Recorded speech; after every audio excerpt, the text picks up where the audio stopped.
Thank you, Mr. President. You know, I was not expecting to raise my microphone on this bill. I wasn't even expecting it to come up.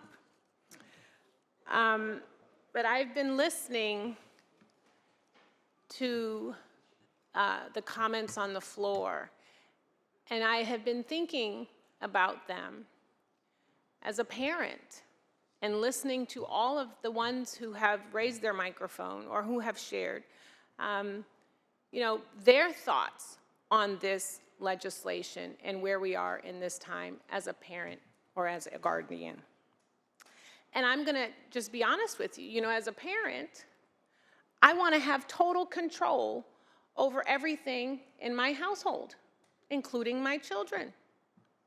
I want them to ask me all kinds of questions. I want to be the one giving them all of the answers. I want all of the answers to be correct. And when they are not, I want to have the ability to go back and find the right answer and come back and give it to them.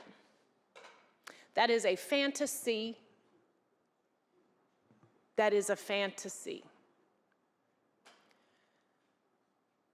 I have not been thinking about vaccines in the context of 866, I have to tell you. And I am not thinking about other parents like me who have the best interests of their children at heart. I am thinking about other parents and guardians out there who do not, who are absent, who are neglectful, who are abusive, who are harmful. In fact, I was thinking about the parent arrested this week for killing her children.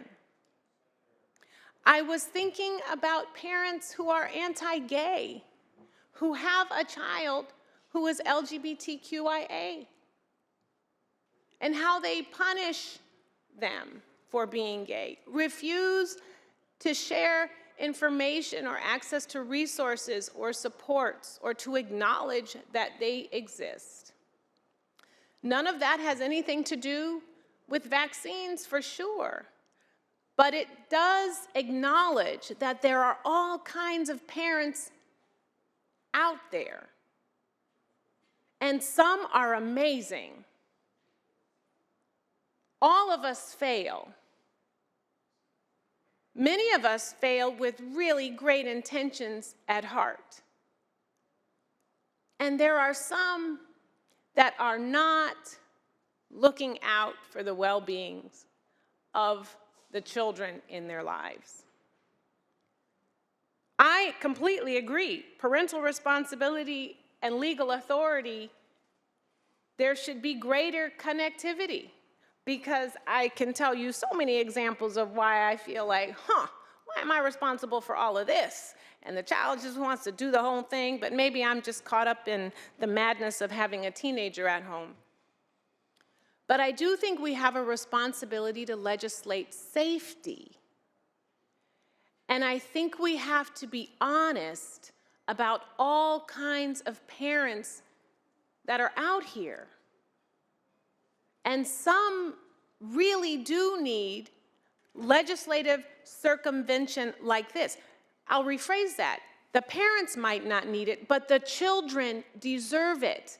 Because I will tell you this, young people know when they are in trouble. They know when they are in harm's way. They know that they are with a parent or a guardian that is not loving them.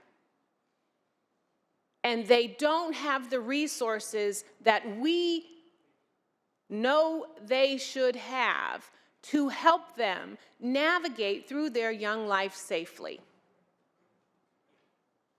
And when it comes to having access to medicine that will keep you safe, just like when it comes to having access to resources that will keep you alive, that will protect you, we have a responsibility to talk about those instances and find a way to create policy that will help those children.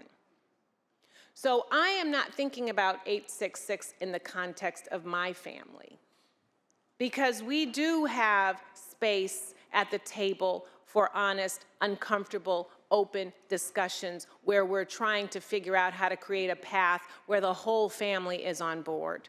I'm not thinking about those families. I'm thinking about those families where children are at risk and the parent or guardian that should be looking out for them is not, is intentionally not. And how do we help them? So I respectfully ask for your aye vote on SB 866.